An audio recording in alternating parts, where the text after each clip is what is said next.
এসছে, এক সাহাবীকে কোবা পল্লীতে ইমাম করে পাঠিয়েছেন।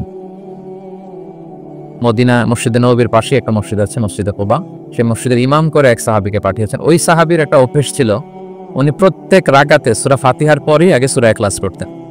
ধরেন প্রথম রাকাতে সূরা ফাতিহার পরে ইখলাস, এরপর একটা সূরা পড়তেন।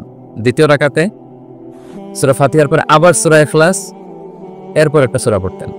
ধরেন যে জুমার নামাজ 2 রাকাত, উনি ফাতিহার পরে প্রথমে কোন সূরাটা পড়ে নিতেন, এরপরে অন্য যে কোনো একটা সূরা। দ্বিতীয় রাকাতে সূরা ফাতিহার পরে কোন সূরাটা প্রথমে পড়ে নিতেন, ইখলাস। এটাই ওনার স্বভাব। প্রত্যেক নামাজে যদি কোনো ইমাম সাহেব শুধু সূরা ইখলাস পড়ে, একটু খারাপ লাগবে না আমাদের? ওনার মুসল্লিদেরও তাই লেগেছে। ওনারা জিজ্ঞেস করলেন, তুমি এটা কেন করো? এরকম না করে স্বাভাবিকভাবে পড়ো। তো উনি বললেন, না, আমি এইভাবেই পড়বো, আমি যেভাবে পড়তেছি এইভাবেই পড়বো, পড়লে পড়ো, না হলে তোমাদের হিসাব তোমাদের।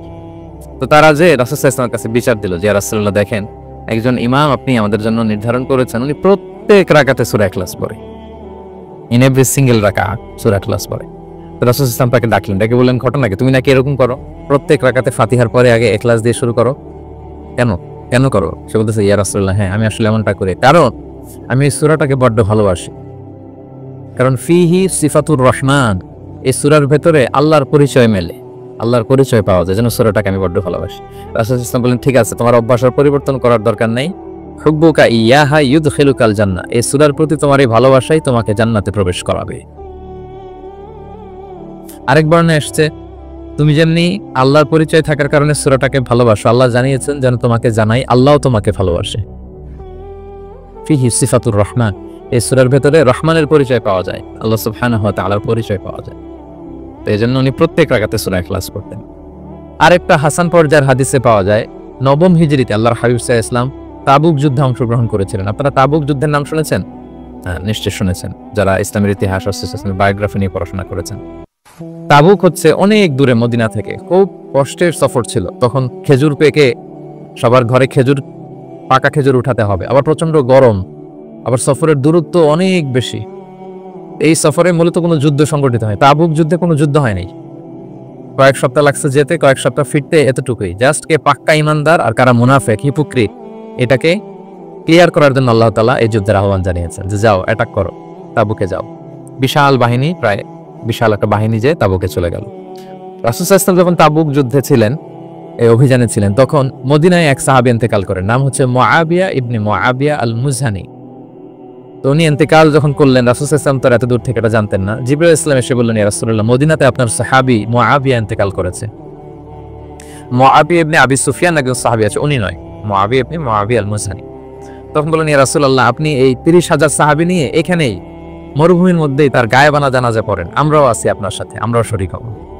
রাসূল সাল্লাল্লাহু আলাইহি ওয়াসাল্লাম এত দূরে তাবুক থেকেই মুআবিয়া ইবনে মুআবিয়া আল মুজহানি রাদিয়াল্লাহু তাআলা আনহুর গায়েবানা জানাজায় শরীক হলেন। এই গায়েবানা জানাজায় সাহাবাদের সাথে ফেরেশতারাও শরীক হয়েছিলেন, 2 কাতারে, পেছনে 2 কাতার, প্রতি কাতারে 70,000 ফেরেশতা। জানাজা শেষে, দোয়া শেষে আল্লাহর হাবিব সাল্লাল্লাহু আলাইহি ওয়াসাল্লাম বললেন যে, জিবরিল, ঘটনা কি? মুআবিয়ার এত স্ট্যাটাস, এত মর্যাদা, কি কারণে তুমি 2 কাতারে 70,000 হলে 1,40,000 বিশাল ফেরেশতাদের বহন নিয়ে তুমি জাহাজায় জয়েন করলে, কারণ কি? কি তার মর্তবা? জিবরাইল আলাইহিস সালাম বললেন, ইয়া রাসূলুল্লাহ, আপনার সাহাবী মুআবিয়ার বৈশিষ্ট্য ছিল তিনি কাইমান আও কাঈদান, দাঁড়িয়ে অথবা বসে, মাশিয়ান আও রাকিবান, আরোহণ অবস্থায় অথবা চলন্ত অবস্থায়, উঠতে বসতে চলতে ফিরতে সবসময় সে পড়তে থাকতো, কুল হুয়াল্লাহু আহাদ আল্লাহুস সামাদ লাম ইয়ালিদ ওয়া লাম ইউলাদ ওয়া লাম ইয়াকুল লাহু কুফুয়ান আহাদ। এই সূরাটা ছিল তার ডেইলি ওজিফা, সবসময় উঠতে বসতে চলতে ফিরতে কোন সূরা পড়তো? সূরা ইখলাস পড়তো। এজন্য আল্লাহ তাআলার আদেশে আমরা 1,40,000 ফেরেশতা নিয়ে তার জানাজায় শরীক হয়েছে। সুবহানাল্লাহি ওয়া বিহামদিহি। তাহলে বুঝতে পারতেছেন এই সূরার মর্তবা কতটা পছন্দনীয় সূরা আল্লাহর কাছে। যদিও ছোট, আয়াত কয়টা, কিন্তু আল্লাহর কাছে এটার ফজিলত অনেক বেশি। প্রিয় ভাইরা, শুধু এখানেই শেষ নয়, আল্লাহর হাবিব সাল্লাল্লাহু আলাইহি ওয়াসাল্লাম সকালে, সন্ধ্যায়, ফজরের পরে, মাগরিবের পরে এবং বিছানায় ঘুমোতে যাওয়ার আগে তিনি সূরাতুল ইখলাস, সূরা ফালাক, সূরা নাস পড়ে হাতের মধ্যে ফু দিতেন, 2 হাত একসাথে মিলিয়ে এরকম ফু দিয়ে মাথা থেকে বডিতে যতটুকু সম্ভব তিনি মাসে করতেন। 3টা সূরা শুরু হয়েছে কুল দিয়ে, এজন্য 3 সূরাকে একসাথে বলে কুল আস-সালাসা, মানে 3 কুল। এই 3 কুল তিনি ফজরের পর, মাগরিবের পর আর বিছানায় ঘুমোতে যাওয়ার আগে পরে হাতে ফু দিয়ে সারা গায়ে মেসেজ করতেন। আপনারা করেন? হ্যাঁ, অভ্যাসটা, ওজিফাটা আছে তো আপনাদের, না? করবেন এটা। এটা special protection, you will get a special protection from Allah সুবহানাহু ওয়া তাআলা। অনেকে দেখবেন ব্ল্যাক ম্যাজিক করে, ব্ল্যাক ম্যাজিক কিন্তু সত্য, ম্যাজিক করে সেহের করে আপনাকে দুর্বল করে ফেলবে। স্বয়ং আল্লাহর হাবিব সাল্লাল্লাহু আলাইহি ওয়াসাল্লামকে সেহের করা হয়েছিল, উনি কয়েক মাস স্ত্রীদের সাথে ফিজিক্যাল ইন্টিমেসিতে যেতে পারতেন না, এত দুর্বল হয়ে গেছিলেন। লাবিদ ইবনুল আসান নামে এক ইহুদি মিত্র, সে জাদু করেছিল রাসূল সাল্লাল্লাহু আলাইহি ওয়াসাল্লামকে। ওনার মাথার চুল চিরুনির ভেতরে 11টা গিট দিয়ে সেই ব্ল্যাক ম্যাজিক করেছে। নবী সাল্লাল্লাহু আলাইহি ওয়াসাল্লাম কয়েক মাস অসুস্থ ছিলেন। পরে সূরা ফালাক নাস যখন নাজিল হয় তখন আল্লাহ তাআলা বিশ্বনবী সাল্লাল্লাহু আলাইহি ওয়াসাল্লামকে সুস্থ করে দিলেন। সাহাবীদেরকে নিয়ে এক কুয়ার নিচ থেকে চিরুনি থেকে এই গিটগুলো খুলে খুলে রাসূল সাল্লাল্লাহু আলাইহি ওয়াসাল্লাম 11টা আয়াত তেলাওয়াত করলেন, রাসূল সাল্লাল্লাহু আলাইহি ওয়াসাল্লামকে সুস্থ করে দিল কে? আল্লাহ সুবহানাহু ওয়া তাআলা শিফা নসিব করলেন। তার মানে ব্ল্যাক ম্যাজিক সত্য, সিহির করে মানুষ। আপনার সফলতা, আপনার সাকসেস এটা সবার ভালো লাগবে না, মনে রাখবেন, সবাই এটা পছন্দ করে না। আল্লাহ আইনু হক, নজর কিন্তু সত্য, নজর সত্য, নজরের প্রভাব আছে, চোখের প্রভাব আছে। এজন্য কারো ভালো কিছু দেখলে মাশা আল্লাহ বলবেন, আল্লাহর দিকে ফিরিয়ে দিবেন ওটার কল্যাণ। কি বলবেন? একটা সুন্দর ফুটফুটে বাচ্চা দেখলে মাশা আল্লাহ। কারো সফলতা দেখলে, কারো ফার্মে গেলেন, বাগানে যে দেখলেন ফল মূল ভর্তি, কি বলবেন? মাশা আল্লাহ, বিসমিল্লাহ মাশা আল্লাহ বললে এটা তার ক্ষতি হয় না। অনেকে বলে যে বাবা মা মাশাআল্লাহ বলা লাগে না, বাবা মা আর নাকি মামা, এই তিনজন নাকি মাশাআল্লাহ না বললে কিছু, এটা ভুল কথা। বাবা মারা বলতে হয়। বাবাও তার ছেলের কোনো সাকসেস ভালো কিছু দেখলে কি বলবে? মাশা আল্লাহ তাবারাকাল্লাহ অথবা বিসমিল্লাহ মাশা আল্লাহ, এটা আপনারা বলবেন। নজরের প্রভাব আছে। আপনি সিম্পলি দেখেন, এই যে আমি আপনাদের দিকে তাকিয়ে তাকিয়ে কথা বলছি, আমি যদি অনেকক্ষণ স্টেয়ারিং করি কারো দিকে ভেবে তাকিয়ে থাকি, সে ভালো ফিল করবে? কেন, আমি কি তার মারছি, ধরছি, স্পর্শ করছি? কিছুই তো করলাম, শুধু আমি কার দিকে তাকিয়ে আছি। তার মানে এতেই সে অস্বস্তি ফিল করতেছে। ধরেন যে আপনি কোনো একটা প্রোগ্রামে বসে আছেন, আপনার পাশে যে বসে, আপনি তার দিকে এরকম 10 মিনিট তাকায় আছেন, কোনো কথা ছাড়া শুধু তাকিয়েই রইলেন, তার কি ভালো লাগবে বলেন? সে কি কমফোর্টেবল ফিল করবে? সে ভয় পাবে, সে ভয় পাবে, অস্বস্তি ফিল। আপনি কিছুই করেন নাই, না তাকে টাচ করেছেন, না ধরেছেন, ছুঁয়েছেন, কিন্তু শুধু তাকিয়ে আছেন। দেখেন নজরের কি প্রভাব। আল্লাহ আইনু হক, নজর সত্যি। এজন্য কারো সাকসেস দেখলে আমরা সবসময় যেন মাশাআল্লাহ বলি। মাশাআল্লাহ ঠোঁটের সাথে মিলিয়ে রাখবেন। ভালো দেখলে কি বলবে? মাশাআল্লাহ, মাশাআল্লাহ, বিসমিল্লাহ মাশাআল্লাহ, মাশাআল্লাহ তাবারাকাল্লাহ, এটা বলবেন। তাহলে আল্লাহর হাবিব সাল্লাল্লাহু আলাইহি ওয়াসাল্লামকেও সেহের করা হয়েছিল। এজন্য এই সেহের থেকে, ব্ল্যাক ম্যাজিক থেকে, আইন মানে জেলাসি, মানুষের নজর দিয়ে যে হিংসা করে, এই জেলাসি থেকে, মিন শাররি হাসিদিন ইযা হাসাদ, হাসাদ থেকে, মিন কুল্লি মাকরুহিন ওয়া শুরুর, এসব ক্যালামিটি, ডিজাস্টার, এগুলো থেকে পানা হিসেবে আপনি এই ওয়াজিফাটা করবেন। 3 কুল, কুল আস-সালাসা, 3 কুল। আমার সাথে সাথে বলেন কয় কুল? কি কি? সূরাতুল ইখলাস, সূরা ফালাক, সূরা নাস। এই 3টা পড়ে ফজরের পর, মাগরিবের পর আর ঘুমোতে যাওয়ার আগে হাত দুটাকে একসাথে করে পরে লম্বা একটা ফু দিয়ে মাথা থেকে ম্যাসাজ করবেন সারা গায়ে। পারা যাবে ইনশাআল্লাহ বিইذنিল্লাহ। এবং আমাদের আয়েশা রাদিয়াল্লাহু তাআলা আনহা বলতেন, আমি যখন কখনো অসুস্থ হয়ে যেতাম, অসুস্থ হলে রাসূল সাল্লাল্লাহু আলাইহি ওয়াসাল্লামকে যে যখন কমপ্লেইন করি, ইয়া রাসূলুল্লাহ আমি তো অসুস্থ, রাসূল সাল্লাল্লাহু আলাইহি ওয়াসাল্লাম আমাকে এই আমলটা করতে বলতেন। মানে আয়েশা, তুমি সূরাতুল ইখলাস, সূরা ফালাক, সূরা নাস পড়ে সারা গায়ে কি করো? ফু দাও। আলী রাদিয়াল্লাহু তাআলা আনহু বর্ণনা করে, আল্লাহর হাবিব সাল্লাল্লাহু আলাইহি ওয়াসাল্লাম একবার নামাজ পড়তেছেন, নামাজে তিনি সিজদারত অবস্থায়, ইন দ্য মিন টাইম লাদাগাতফুল আকরা, একটা বিচ্ছু রাসূল সাল্লাল্লাহু আলাইহি ওয়াসাল্লামের আঙ্গুলে কামড় দিল। বিচ্ছুর কামড় খাইছেন? হ্যাঁ, কেমন লাগে? খুব আরাম লাগে? হ্যাঁ, খুব যন্ত্রণা হয়, অনেক যন্ত্রণা হয়। রাসূল সাল্লাল্লাহু আলাইহি ওয়াসাল্লামকে যখন কামড় দিল নামাজের অবস্থায়, রাসূল সাল্লাল্লাহু আলাইহি ওয়াসাল্লাম খুব যন্ত্রণা পেলেন, ব্যথা পেলেন। এই বিচ্ছুটারে লানত করলেন। সাধারণত লানত করতেন না, তিনি বলতেন লানাতুল্লাহি আলাল আকরা, এই বিচ্ছুর উপর লানত, লা ইয়াদাউ নাবিয়্যান ওয়া গায়রা। এই বিচ্ছু নবীও চিনে না, মানুষও চিনে না। কোথায় কামড় দিতে হবে এটাও বুঝতেছে না। শুধু নবী না, সব নবীদের নবী, ওনারা কামড় দিয়ে ফেলছে। আল্লাহর পক্ষ থেকে পরীক্ষা ছিল, কেয়ার করা। উনি ভর্ৎসনা করলেন, লানত করে বললেন, নবীও চিনস না, মানুষও চিনস না, কামড় দিয়ে খুব কষ্ট পাচ্ছেন তিনি। আল্লাহ হাবিব সাল্লাল্লাহু আলাইহি ওয়াসাল্লাম বললেন, যাও গরম পানি আর লবণ নিয়ে আসো, এনে এটার মধ্যে ঢালো। ঢালতে আরম্ভ করলো। লবণ কিন্তু খুবই ব্যথানাশক, pain killer, natural pain killer. এটার মধ্যে সোডিয়াম ক্লোরাইড আছে, তো এটা গরম করে লবণ মিশিয়ে দিলে যে কোনো ব্যথাটা সাথে সাথে ভালো হয়ে যায়। রাসূল ইসলাম বললেন ঢালো। ঢালতেছে, রাসূল ইসলাম পড়তেছেন কুল হুয়াল্লাহু আহাদ আল্লাহুস সামাদ লাম ইয়ালিদ ওয়া লাম ইউলাদ ওয়া লাম ইয়াকুল লাহু কুফুয়ান আহাদ বলে ফু দিচ্ছেন আর ঢালতেছে। ঢালাও শেষ, আঙ্গুলের ব্যথাও শেষ। তাহলে রাসূল সাল্লাল্লাহু আলাইহি ওয়াসাল্লামের একটা চিকিৎসা পদ্ধতি আপনারা জানলেন, তিব্বে নাবাবী, যে সাপ বিচ্ছু কিছু দংশন করলে ওখানে কুসুম ওয়ার্ম ওয়াটার, লবণ দিয়ে ওয়ার্ম ওয়াটার করে সেখানে ঢালতে হবে। আর কোন সূরা পড়তে হবে? কুল হুয়াল্লাহু আহাদ আল্লাহুস সামাদ লাম ইয়ালিদ ওয়া লাম ইউলাদ ওয়া লাম ইয়াকুল লাহু কুফুয়ান আহাদ, এটা পড়তে হবে। তাহলে এই সূরার ফজিলত কি জানতে পেরেছেন আপনারা? ক্লিয়ার তো না? আমি রিপিট করি কি কি ফজিলত বললাম। রাসূল সাল্লাল্লাহু আলাইহি ওয়াসাল্লাম ফজরের নামাজের সুন্নাতে, মাগরিবের সুন্নাতে, তাওয়াফের পরের সুন্নাতে, বিতরের শেষ রাকাতে সূরাতুল ইখলাস পড়তেন। রাসূল সাল্লাল্লাহু আলাইহি ওয়াসাল্লাম সূরাটাকে সুলুসুল কোরআন, 1/3 অফ দ্য কিতাব বলেছেন। কোরআনের কয় ভাগের এক ভাগ? এবং এক সাহাবীর ঘটনা তো শুনলাম, সে সব নামাজে সূরা ইখলাস পড়তো। মুসল্লিরা কমপ্লেইন করার পরেও সে পড়ল। রাসূল সাল্লাল্লাহু আলাইহি ওয়াসাল্লাম বললেন, কেন পড়ো? বলে যে ফিহি সিফাতুর রহমান, এই সূরা আল্লাহর পরিচয় আছে, এই সূরাটা বড় ভালো লাগে।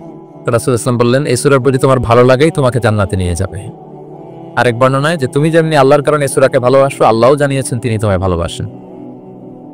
এরপর মুআবিয়া ইবনে মুআবিয়া আল মুজানির হাদিস শুনলাম, তিনি উঠতে বসতে চলতে ফিরতে সবসময় কোন সূরা পড়তেন? সূরাতুল ইখলাস। বলে আকাশ থেকে 1,40,000 ফেরেশতা এসে দুই কাতারে 70,000 করে ওনার গায়েবানা জানাজায় অংশগ্রহণ করেছেন। এবার বলেন, এটাকে আপনারা কি ওয়াজিফা বানাবেন? হ্যাঁ, বানাবেন ডেইলি ওয়াজিফা। মেক ইট ইউর ডেইলি ওয়াজিফা। Recite Suratul Ikhlas every day, especially in the morning and evening. তাহলে সূরার ইন্ট্রোডাক্টরি ডিসকাশন শেষ, নাজিলের প্রেক্ষাপট শেষ, ফজিলতও শেষ। এবার আমরা সূরায় ঢুকে যাই। কি বলেন? আউযু বিল্লাহি মিনাশ শাইতানির রাজিম, বিসমিল্লাহির রহমানির রহিম। বিতাড়িত শয়তান থেকে আল্লাহর কাছে পানাহ চাই, পরম করুণাময় অসীম দয়ালু আল্লাহর নামে শুরু করছি। আল্লাহ বলছেন, কুল হুয়াল্লাহু আহাদ। হে নবী আপনি বলুন, ওই যে বারবার প্রশ্ন করে, বাইয়িন লানা জিনসা রাব্বিক, তোমার আল্লাহ কি দিয়ে তৈরি? আল্লাহ কি স্বর্ণের তৈরি, না রূপার তৈরি, না কাঠের তৈরি? এভাবে লিটারালি বলতেছে, আহুয়া মিন যাহাব আও ফিদ্দা আও মিন খাশাব। মুহাম্মদ তোমার আল্লাহ কি স্বর্ণের, না রূপার, না কাঠের? আল্লাহ বলেন, নবী আপনি এটা বলেন। কুল, নবী আপনি বলুন, হুয়াল্লাহু আহাদ, আল্লাহ হচ্ছে এক। তোমরা যেরকম আল্লাহকে ভাবো, আল্লাহ আসলে ওই রকম নয়। আল্লাহর সত্তাটা আমাদের মতো নয়, সৃষ্টিগত সত্তার মতো নয়। আমরা এটাতে প্রায় ভুল করে ফেলি। অনেকে এমন এমন প্রশ্ন করি আল্লাহর সাথে, মনে হয় যেন আল্লাহ আমার একেবারে আমরা নিজেরা যেরকম ওই রকম। কিন্তু স্রষ্টা যে সৃষ্টি জগতের অনেক ঊর্ধ্বে, এটা আমরা বুঝি না। তিনি সময়ের ঊর্ধ্বে, তিনি স্থানের ঊর্ধ্বে, তিনি কালের ঊর্ধ্বে, সবকিছুর ঊর্ধ্বে। যেমন আমাদের 3টা কাল আছে, হ্যাঁ, অতীত, তারপর বর্তমান, যেটাকে ধরা যায় না, প্রতি সেকেন্ডে, ন্যানো সেকেন্ডে এটা অতীত হয়ে যাচ্ছে। আর যেটা সামনে ঘটবে এটা কি?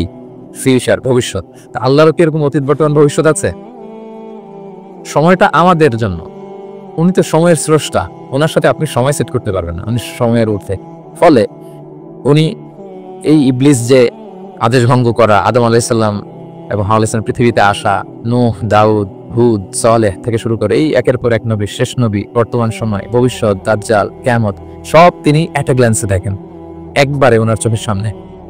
আমাদের মতো অতীত, বর্তমান, ভবিষ্যৎ ওনার নাই। আমরা যেমনি ভাব প্রকাশের জন্য ভাষা লাগে, এই যে আমি বাংলায় কথা বলতেছি, আপনারা বুঝতেছেন, মালয়েরা যারা মালয়তে কথা বলে, ইংলিশরা ইংরেজিতে কথা, চাইনিজে কথা বলে, ভাষা, উনি ভাষার স্রষ্টা, ফলে ওনার ভাষাও লাগে না। কিন্তু উনি বোঝানোর জন্য একটা ভাষা ইউজ করে আমাদের জন্য সহজ করে দিয়েছেন। একটা ভাষায় না বললে তো আমরা বুঝবো না, ফলে উনি আরবি ভাষায় কোরআনটাকে নাজিল করেছেন, যাতে আমরা বুঝি। কিন্তু উনি ভাষার মুখাপেক্ষী না, ওনাকে সময়, কাল, ভাষা কোনো কিছু দিয়ে বাধা যায় না, উনি সবকিছুর ঊর্ধ্বে, সবকিছুর ঊর্ধ্বে। এবং আল্লাহ কোথায় আছেন? আমরা বলি যে আরশের উপরে আছেন। সেখানে ওই এরিয়াটা হচ্ছে লা জামান লা মাকান, ওখানে সময়, তারপর কাল, এগুলো ওখানে যায় না। আল্লাহর সাথে প্রশ্নগুলো একেবারেই অবান্তর। ফলে আমরা যে প্রশ্নগুলো হুট করে না বোঝার কারণে করে ফেলি, যেহেতু আমাদের খুব সীমিত জ্ঞান, ফলে আমরা সৃষ্টির সাথে স্রষ্টাকে গুলিয়ে ফেলি। কিন্তু উনি কিন্তু আমাদের মতো নন। এজন্য আল্লাহ বলেন যে আমাকে জিজ্ঞেস করে যে আমি লোহার তৈরি, না স্বর্ণের তৈরি, না রূপার তৈরি, নাকি পাথরের তৈরি বা কাঠের তৈরি, তুমি বলো, কুল হুয়াল্লাহু আহাদ। হে নবী আপনি বলুন, আমি হচ্ছি এক, একক, অদ্বিতীয়। আরবিতে এক বলতে আরবিতে ওয়াহেদ শব্দ ব্যবহার করে, আহাদ ব্যবহার করা হয় না। ব্যক্তির গুণ হিসেবে কখনো আহাদ ব্যবহার করা হয় না। এটা কেবলমাত্র শুধুমাত্র একমাত্র আল্লাহ তাআলার জন্য ব্যবহার করা হয়, তিনি আহাদ। আহাদ কারণ ওয়াহেদ শব্দের ওয়াহেদাতুন হয়, মানে পুরুষবাচক হয়, স্ত্রীবাচক হয়, কিন্তু আহাদের আর কিছু হয় না, আহাদ, আহাদি। আল্লাহ শব্দটাই এরকম, আল্লাহ শব্দটাই এরকম। যেমন ঈশ্বরের ঈশ্বরী হয়, ভগবানের ভগবতী হয়, গডের গডেস হয়। আল্লাহর এরকম স্ত্রীবাচক কিছু আছে? নাই, কিছু নাই। আল্লাহ বলেন, ইন্নানি আনাল্লাহু লা ইলাহা ইল্লা আনা ফা'বুদনি ওয়া আকিমিস সালাতা লিযিকরি। নিশ্চয়ই আমি আল্লাহ। মুসা আলাইহিস সালামকে প্রথম যে প্রস্তাদেশ রেভেলেশন দিয়েছিলেন মুকাদ্দাসে তুয়ার পাশে, তুর পাহাড়ের পাদদেশে, ওখানে প্রথম মুসা আলাইহিস সালাম আল্লাহর সাউন্ড তখন তিনি শুনেছিলেন, এবং আল্লাহর সাউন্ডটা আমাদের সাউন্ডের মতো নয়। যেমন আমি এদিক থেকে কথা বললে আপনি এই পাশ থেকে শুনবেন, এদিক থেকে কথা বললে, এদিক থেকে আমাকে ডাক দিলে এদিকে, তার মানে আমি দিকের সাথে সম্পৃক্ত। আল্লাহর এটা এরকম না। মুসা আলাইহিস সালাম তিনি যখন আল্লাহর কথা শুনলেন, তিনি বললেন যে একটা সাউন্ড শুনলাম, এটা চারদিক থেকে শোনা যায়, চারদিক থেকে শোনা যায়। এবং তিনি ওনার প্রেগনেন্ট স্ত্রীকে নিয়ে মাদিয়ান ক্রস করে ইজিপ্টের বর্ডারে ঢুকবেন। ইন দ্য মিন টাইম আল্লাহ তাআলা ওই সময়টাকে চুজ করেছেন যে তাকে এখন নবী বানাবো, তাকে রেভেলেশন দিব। তো তিনি দেখলেন যে ইন্নী আনাস্তু নারান, আমি ওই যে লাআল্লি আতিকুম মিনহা বিকাবাসিন আও আজিদু আলান নারি হুদা, স্ত্রীকে দাসীকে বললেন যে একটু বসো, প্রচন্ড ঠান্ডা, ওই যে আগুন দেখা যায়, মনে হয় কেউ আগুন পোহাচ্ছে, আমি একটু আগুন নিয়ে আসি, মশাল দিয়ে তোমাদের আরাম লাগবে, একটু ওয়ার্ম আপ হবে। তা আগুনের কাছে যেয়ে দেখে সামনে যত যায় আগুন তত পেছায়, এবং আগুনটা সাধারণ আগুন না, একটা গাছ থেকে আগুন বেরোচ্ছে, কিন্তু ওই গাছের পাতা জ্বলে না, ডাল জ্বলে না, কিছুই হয় না। আসলে এটা আগুন না, এটা আল্লাহর নূর। আল্লাহর নূর সেখানে ফোকাস দেওয়া হচ্ছে। আল্লাহর নূরও আমাদের নূরের মতো না। নূর মানে লাইট, নূর মানে কি? লাইট। সো এই যে আমরা যে লাইট দেখি, এই লাইটের মতো না, কারণ আল্লাহর এই নূরের কাবার দেয়া হচ্ছে আবার নূরের পর্দা দিয়ে। পর্দা দেয়া হয় সাধারণত আলোকে আটকানোর জন্য, কিন্তু আল্লাহর যে পর্দা, হেজাবের কথা বলা হয়েছে, ওই পর্দাটাও আলোর পর্দা। আমাদের সাথে মিলালে হবে? আমরা ঘরে পর্দা টাঙিয়ে কি থামাতে বলেন তো? আলো থামাতে। আর আল্লাহর যে হেজাব পর্দাগুলো কিসের? আলোর, নূরের। সো কশ্চিনকালও আপনি সৃষ্টির সাথে স্রষ্টাকে মিলাবেন না। আমরা ভুল করে অনেক সময় এরকম অবান্তর প্রশ্নগুলো করি। তো আল্লাহ তখন মুসা আলাইহিস সালামকে প্রত্যাদেশ করলেন যে ইন্নানি আনাল্লাহ লা ইলাহা ইল্লা আনা ফা'বুদনি, আমি আল্লাহ। আমি কি? আল্লাহ। এই আল্লাহ নামটা আল্লাহ নিজেই রেখেছেন। আমাদের নাম রাখে আমাদের বাবা দাদা, আল্লাহর তো বাবা দাদা কেউ নাই। আল্লাহর নাম কে রেখেছে? আল্লাহ নিজেই রেখেছেন। ফা'বুদনি, আমার ইবাদত করো, ওয়া আকিমিস সালাতা লিযিকরি। তাহলে এখানে প্রথম আয়াতেই শিরকের উপর কুঠারাঘাত করা হয়েছে, শিরকি আকীদাকে লন্ডভন্ড করে দেওয়া হয়েছে, এবং বোঝানো হয়েছে আল্লাহ হচ্ছেন এক, অদ্বিতীয়, একক। কারণ আমরা যত ইবাদত করি, এর মধ্যে যদি শিরকের স্পর্শ থাকে, আমাদের ইবাদত ভ্যানিশ হয়ে যাবে, এটার কোনো দাম নাই। লা ইন আশরাকতা লা ইয়াহবাতান্না আমালুক ওয়া লা তাকুনান্না মিনাল খাসিরিন। আল্লাহ বলেন যদি শিরক করো তাহলে তোমার সব আমল বাতিল হয়ে যাবে। তোমার রোজা, নামাজ, হজ, যাকাত, জিকির কিছু থাকবে না। এজন্য শিরক যাতে কখনো আমাদের না হয়, শিরকের সাথে যেন আমাদের সম্পর্ক না থাকে। ইন্নাল্লাহা লা ইয়াগফিরু আন ইউশরাকা বিহি ওয়া ইয়াগফিরু মা দুনা যালিকা লিমান ইয়াশা। আল্লাহ সব মাফ করে, কিন্তু শিরকের গুনাহ মাফ করে না। কি মাফ করে না? এজন্য শিরকের সাথে আমাদের কোনো সম্পর্ক নাই। দেখেন, আমরা যখন নামাজে দাঁড়াই, আমরা তাকবীরে তাহরিমা বাঁধার পরে কি পড়ি? ওয়াজ্জাহতু ওয়াজহিয়া লিল্লাযী ফাতারাস সামাওয়াতি ওয়াল আরদা হানিফা ওয়া মা আনা মিনাল মুশরিকিন। দেখেন, নামাজে দাঁড়ালে আগে ক্লিয়ার করে নিতে হয় যে আল্লাহ ওয়া মা আনা মিনাল। এই যে লক্ষ লক্ষ হাজী সাহেবরা যায় ইজহার রিদা পড়ে, ওখানে কি পড়ে? লাব্বাইক আল্লাহুম্মা লাব্বাইক লাব্বাইক লা। আগে হিসাব ক্লিয়ার যে আল্লাহ শিরকের সাথে ছিটেফোঁটা সম্পর্ক আমাদের নাই। আমরা একনিষ্ঠভাবে তোমার ইবাদত করি। তাহলে সূরাতুল ইখলাস বেসিক্যালি তাওহীদের একনিষ্ঠ ঘোষণা না, যেটা প্রথম আয়াতে আল্লাহ তাআলা নবীকে বললেন যে হে নবী, আপনি আমার পরিচয় দিয়ে দেন। আপনি বলুন কুল হুয়াল্লাহু আহাদ, আমি এক, একক, অদ্বিতীয়। কুল হুয়াল্লাহ, নবী আপনি বলুন তিনি হচ্ছেন আল্লাহ এবং তিনি হচ্ছেন আহাদ। আল্লাহ নামটার অনেক ভাবে কোরআনে পরিচয় দিয়েছেন। আল্লাহ আলিফ লাম লাম, আলিফ ছাড়া, লিল্লাহ দিয়ে, লাম ছাড়া, লাহু দিয়ে, আপনি যেভাবেই বলবেন সেভাবে আল্লাহর পরিচয় পাওয়া যায়। লিল্লাহি মা ফিস সামাওয়াতি ওয়া মা ফিল আরদ, কোরআনের অনেক আয়াত এসেছে। লাম বাদ দিয়ে দিলে লাকুল মুলকু ওয়া লাকুল হামদু হুয়া আলা কুল্লি শাইইন কাদির। লাম বাদ দিয়ে দিলে হা দিয়ে আল্লাহ পরিচয় দিয়েছেন, হুয়া দিয়ে পরিচয় দিয়েছেন, হুয়াল্লাহুল্লাযী লা ইলাহা ইল্লাহু। তাহলে যেভাবে আপনি পরিচয় খুঁজতে যাবেন সেখানে আল্লাহর পরিচয় পাওয়া যাবে। আল্লাহ তাআলা বলছেন হুয়াল আউয়ালু ওয়াল আখিরু ওয়াদ যাহিরু ওয়াল বাতিন ওয়া হুয়া বিকুল্লি শাইইন আলিম। তিনি প্রথম, তিনি শেষ, তিনি প্রকাশ্য, তিনি গোপন। তিনি প্রথম মানে কি? তিনি সূচনাহীন অতীত থেকে আছেন। দেখেন, আমাদের সাথে মিলে না।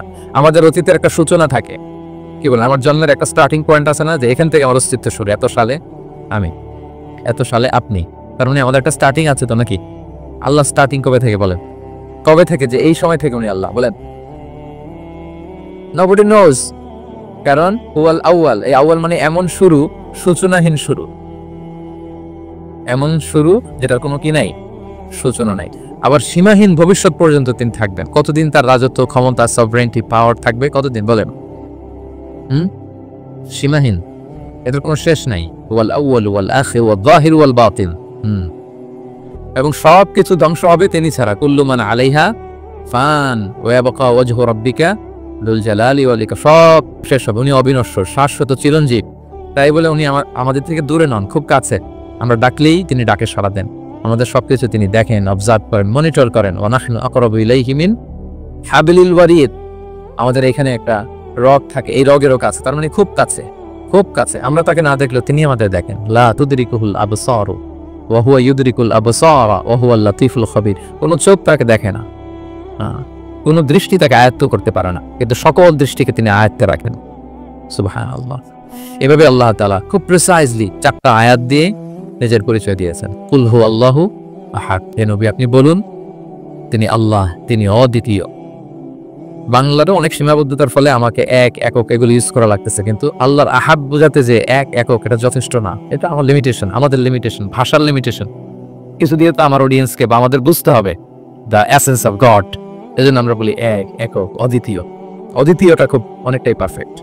তাহলে তিনি হচ্ছেন আহাদ, এবং এই আহাদের লেসন দেওয়ার জন্য সব নবীরা এসেছে। সব নবীরা একই কথা বলেছেন, আদম আলাইহিস সালাম থেকে শুরু করে বিষ্ণু আলাইহিস সালাম পর্যন্ত একই কথা বলেছেন যে ইয়া কওমি ইবুদুল্লাহ মা লাকুম মিন ইলাহিন গায়রু আফালা তাআকিলুন। হে আমার জনপদের লোকেরা, কি হলো তোমরা এত কিছু ইবাদত করো, দাসত্ব করো, তোমরা ইবাদত করবে এক সত্তার, তিনি কে? মা লাকুম মিন ইলাহিন গায়রু, তিনি ছাড়া কোনো ইলাহ তোমাদের নেই। তাহলে এই যে ওয়াননেস অফ গড, স্রষ্টা যে একজন, এই কনসেপ্টটাকে ক্লিয়ার করবার জন্যই এত এত নবীরা পৃথিবীতে হাজির হয়েছেন। তাহলে আল্লাহ চমৎকার একটা নাম জানলাম আমরা, আহাদ। কি নাম? মজার ব্যাপার হচ্ছে এই নামকরণে আর কোথাও নাই। আহাদুন শব্দ যেটা আছে এটা অন্য অর্থে, এক অর্থে আর কি, কিন্তু আল্লাহর আহাদ কোরআনে শুধু এই সূরাতেই এসেছে। আল্লাহর আহাদ নামটা শুধু এই সূরাতেই এসেছে, আহাদ, আহাদ। আপনারা বেলাল রাদিয়াল্লাহু তাআলা আনহুর ঘটনা জানেন যে উমাইয়াত ইবনে খালাফ খুব পাষণ্ড মাওলা ছিল ওনার মনিব। এমন কোনো অত্যাচার নাই যে ঈমান আনার কারণে বেলাল রাদিয়াল্লাহু তাআলার উপর করা হয়নি। পিটানো, চাবুক মারা, টানা হেচড়া করা, উত্তপ্ত মরুভূমিতে। যারা হজ উমরা করতে গিয়েছেন তারা তো দেখেছেন মরুভূমির বালু, ওখানে কত গরম, চাল ছেড়ে দিলে মরিন হয়ে যাবে, ক্ষয় হয়ে যাবে। ওই উত্তপ্ত গরম বালুতে বেলাল রাদিয়াল্লাহু তাআলা আনহুকে শুইয়ে পেটের উপরে পাথর রেখে দেওয়া হয়েছে। তখন তিনি আল্লাহর একত্ববাদের ঘোষণা এই শব্দটা দিয়ে করেছেন। অস্ফুট কণ্ঠে উনি বারবার বলছিলেন আহাদ, আহাদ, আহাদুন, আহাদ। তো আল্লাহ তাআলার এই নামটা, আহাদ নামটা, এই সূরা ছাড়া কোরআনের অন্য কোথাও আসেনি। তাহলে প্রথম আয়াতটা কি? কুল হু আল্লাহু। নবী তারা জিজ্ঞেস করে আমার বংশ কি, বাপদাদা কই, কাঠের না মাটির না লোহার না সোনার? আপনি বলুন কুল হু আল্লাহু, তিনি এক, অদ্বিতীয়। আল্লাহুস সামাদ, তিনি হচ্ছেন সামাদ। আল্লাহর আরেকটা নাম আস-সামাদ। আল্লাহুস সামাদ। সামাদ শব্দের অনেকগুলো অর্থ পাওয়া যায়। সামাদের একটা মিনিং হচ্ছে যার উপরে আর কারো কোনো স্ট্যাটাস বা মর্যাদা নাই।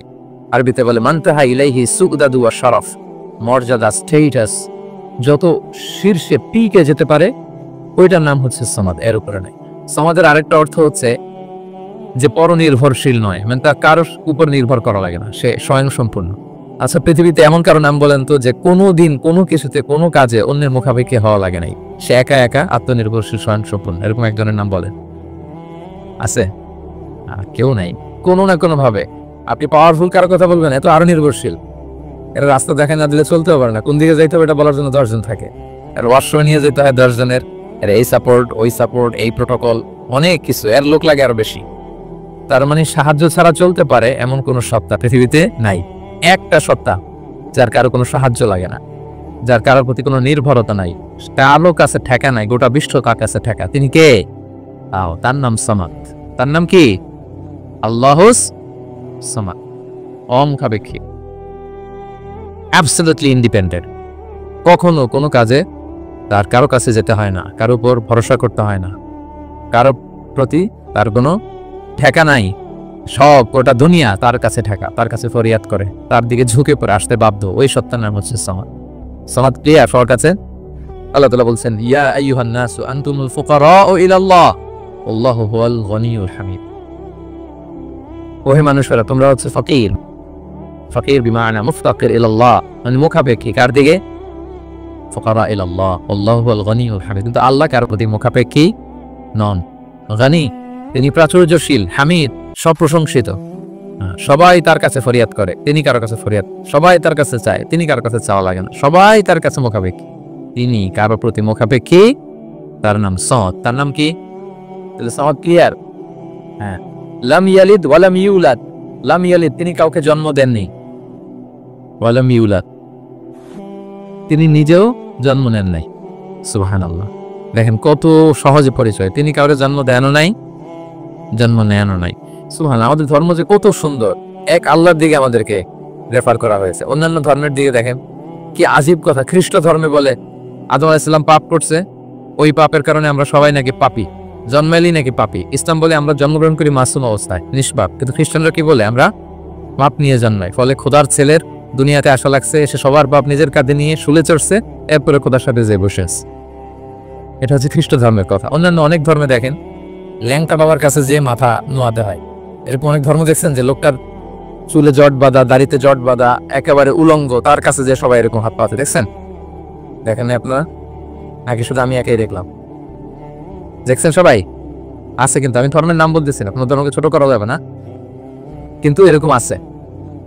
তো দেখেন কি সমস্ত অদ্ভুত নিয়ম কানুন, আগুন নিয়ে ওইখানে দৌড়াইতে হয়, এই করতে হয়, কিন্তু আমাদের এক সত্তার কাছে আমরা চাই, কোনো ভায়া লাগে না, মিডিয়েটর লাগে না, মধ্যস্থতাকারী লাগে না, আল্লাহ বলে ডাকের সাথে সাথে তিনি ডাকের স্মরণ দিন। লাম ইয়ালিদ ওয়া লাম ইয়াকুল লাহু, জন্ম দেনও নাই, জন্ম নেয়ানো নাই। মুশরিকরা বলতো আল মালাইকাতু বানাতুল্লাহ, তারা বলতো ফেরেশতারা নাকি আল্লাহর মেয়ে। নাউযুবিল্লাহ। ওয়া ক্বালাতিল ইয়াহুদু উযাইরুন ইবনুল্লাহ, ইহুদিরা বলতো উযাইর আলাইহিস সালাম আল্লাহর ছেলে। ওয়া ক্বালাতিন নাসারা আল মাসীহ ইবনুল্লাহ, আর খ্রিস্টানরা বলে ঈসা মাসীহ, ঈসা আলাইহিস সালাম উনি নাকি আল্লাহর ছেলে। নাউযুবিল্লাহ। আল্লাহ এই সবগুলো ভ্রান্ত ধারণার কবর রচনা করেছেন এই আয়াতটি। লাম ইয়ালিদ ওয়া লাম না না, এগুলো ভুল। ক্লিয়ার কার শুনে রাখো, কান খাড়া করে জেনে রাখো, লাম ইয়ালিদ ওয়া লাম ইউলাদ, তিনি কাউকে জন্ম দেনও নাই, তিনি কারো কাছ থেকে জন্ম নেনও নাই। ইমাম আবু বকর বাকিল্লানি একজন বড়, অনেক বড় একজন দার্শনিক ছিলেন এবং তর্কবাগীশ ছিলেন, ইরাকের। নাম শুনেছেন কেউ? আবু বকর বাকিল্লানি। তো উনি কারোর সাথে তর্ক লাগলে উনি খ্রিস্ট ধর্মের কত লোককে যে শাহাদা পড়াইছেন ওনার এই যৌক্তিক আলোচনা দিয়ে, তর্ক দিয়ে। সুবহানাল্লাহ। এক খ্রিস্টান পাদ্রী ওনারা প্রশ্ন করলো, তোমরা মুসলমানরা খুব রেসিস্ট। উনি বললেন কেন? বলছে তোমরা খ্রিস্টান মেয়ে বিয়ে করতে পারো, ইহুদি মেয়ে বিয়ে করতে পারো, মুসলিম কিন্তু ইহুদি মেয়ে খ্রিস্টান মেয়ে শর্ত সাপেক্ষে, কিছু শর্ত আছে ওই আলোচনা যাচ্ছে, শর্ত সাপেক্ষে বিয়ে করতে পারে আহলি কিতাব হলে। কিন্তু কোন খ্রিস্টানরা মুসলিম মেয়ে আমাদের মেয়েদেরকে বিয়ে করতে পারবে না, কোন ইহুদি আমাদের মেয়েকে বিয়ে করতে পারবে না। তো বলে তোমরা খুব রেসিস্ট, তোমরা আমাদের মেয়ে নাও, কিন্তু তোমাদের মেয়ে আমাদেরকে দাও না। তো তিনি বলেন তোমরা তো ইহুদি, তোমাদের নবী হচ্ছে মুসা আলাইহিস সালাম, ওনাকে তো আমরা মানি, ওনার কথা তো কোরআনে আছে, যেন তোমাদের মেয়েকে বিয়ে করতে পারি। আর খ্রিস্টানদের নবী হচ্ছে ঈসা আলাইহিস সালাম, ওনাকেও মানে, ওনার মায়ের নামে বিশাল সূরাই আছে, সূরা মারিয়াম, আর ওনার ব্যাপারে হাজার শত শত আয়াত, এই জন্য তোমার খ্রিস্টানদের মেয়ে বিয়ে করতে পারি। তোমরা তো আমাদের নবী মুহাম্মদ সাল্লাল্লাহু আলাইহি ওয়াসাল্লামকে মানো না, মুহাম্মদ সাল্লাল্লাহু আলাইহি ওয়াসাল্লামের শেষ নবীটা তোমরা মানো, মানুষের সাথে সাথে মুসলমান হয়ে যাবা, এরপর আমাদের মেয়েকেও তোমরা বিয়ে করতে পারবা। এভাবে উনি এমন ভাবে উত্তর দিতেন, বুহিদাল্লাযী কাফার, একেবারে লাজবাব হয়ে যেত। ওনার নাম যখন ছড়ালো, ইরাকের মুসলিম বাদশাহ ওনাকে কনস্টান্টিনোপলে পাঠাবেন, যেখানে রোমান এম্পায়ার। তো রোমান এম্পায়ার এরাও খুব প্রস্তুতি নিয়ে আসছে যে আবু বকর আল বাকিল্লানিকে ডিল করা অনেক কঠিন, সে আসতেছে, তার সাথে কিভাবে কি করা যায়। আপনারা জানেন যে খ্রিস্ট সমাজের নিয়ম হচ্ছে রাজার দরবারে ঢুকতে গেলে কুর্নিশ করে ঢুকা লাগে। কি করে? মাথা নত করে, এরকম নিচের দিকে করে রূপুর মতো করে এরপরে ঢোকা লাগে। তো এখন তারা প্ল্যান করতেছে যে আবু বকর বাকিল্লানি তো জীবনে আমার কুর্নিশ করবে না, এটা তো আমার জন্য অপমান হয়ে যাবে, কি করা যায়। তো রাজার এক বড় উজির সে প্ল্যান করে একটা কাজ করে, রাজ দরবারে তাকে যখন ঢুকানো হবে তার জন্য একটা স্পেশাল গেট বানানো হবে, দরজাটা ফুল হবে না, হাফ হবে, অর্ধেক। তো অর্ধেক দরজা দিয়ে যখন সে ঢুকবে, সে তো বাধ্য মাথা নিচু করে ঢুকতে হবে, তাহলে রুকু হয়ে গেল, কুর্নিশ আপনাদের দেওয়া হয়ে গেল। বলে এই তো চমৎকার বুদ্ধি, ঠিক আছে একটা ছোট্ট দরজা বানাও। তো বানাইছে। উনি যখন কনস্টান্টিনোপলে পৌঁছলেন, ওনাকে নিয়ে আসালো রাজদরবার, বলতেছে এটা দিয়ে ঢুকতে হবে, আমাদের সবাই ঢুকেন। তো সবাই এরকম মাথা নিচু করে ঢুকছে। উনি দেখেই বুঝছে এটা তো কৌশল করছে আমার সাথে।